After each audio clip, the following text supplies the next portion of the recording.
xujaale wuxuu ahaay mishina lagu dilay ciidankii uu la socday oo madaxda u ahaaya dilay dhishiika lagu dilay sabab inii loo ogaado waxa ka dambeeyay sargaal xujaale in la dilo oo qori dhishiika lagu dhufto oo ciidankii xukuumadda mid ka mid ah ninkii dilay korneyl xujaale in ay beeshu aragto oo la yiraahdo ninkii dilay waa kana aan ku qanci karnaa bas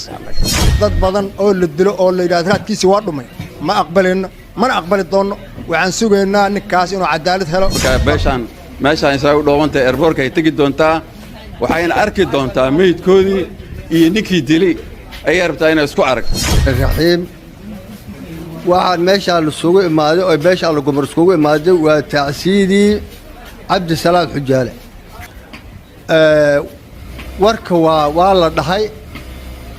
oo siduu ahaay iyo sida cadaaladda yani looga codsaday dawladda waa dhahay waana dhacday waxaan rabnaa dawladda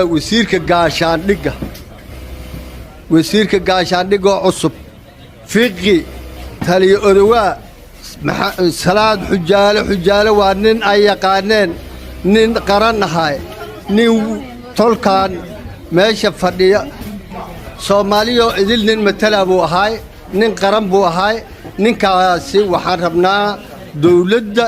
madaxweynaha ra'iisul wasaaraha wasiirka gaashaandhigga wasiirka amniga taliyaha xoogga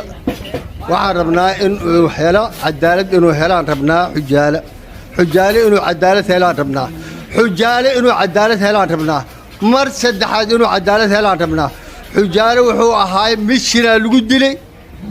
ciidankii uu la socday oo madaxda u ahaaya dilay dhishiika lagu dilay sabab oo lagu dilay iyo sabab kale midna ma jirin khilaaf uma dhaxaynin mishin la sameeyey buu ahaay oo muddo laga soo shaqeeyey buu ahaay ninkaas waxaan rabnaa taliyahaas inuu cadaalad helo dawladda inay baaris dheer madaxda beesha xawaad oo xildhibaanada iyo wasiirka waxaan rabnaa arrinta ayadaa in cadaalad aan helno haddaanahni beesha allagu mar kullu nafsin daa'iqatu lmowti wainamaa tuwaffawna ujuurakum yowma alqiyaama faman zuxzixa cani innaari wadkhula aljannata faqad faaza wama alxayaatu addunya ilaa mataacu lquruur ilaahay ha u naxariisto samir iyo iimaanna allah naga siiyo korneyl cabdi salaad xujaale waxaan ugu tacsiyeynaynaa guud ahaan qaranka soomaaliya si gaar ah eheladii hoose ee qoyska oo maxaan ku rahaa uu ka dhashay ciidankii uu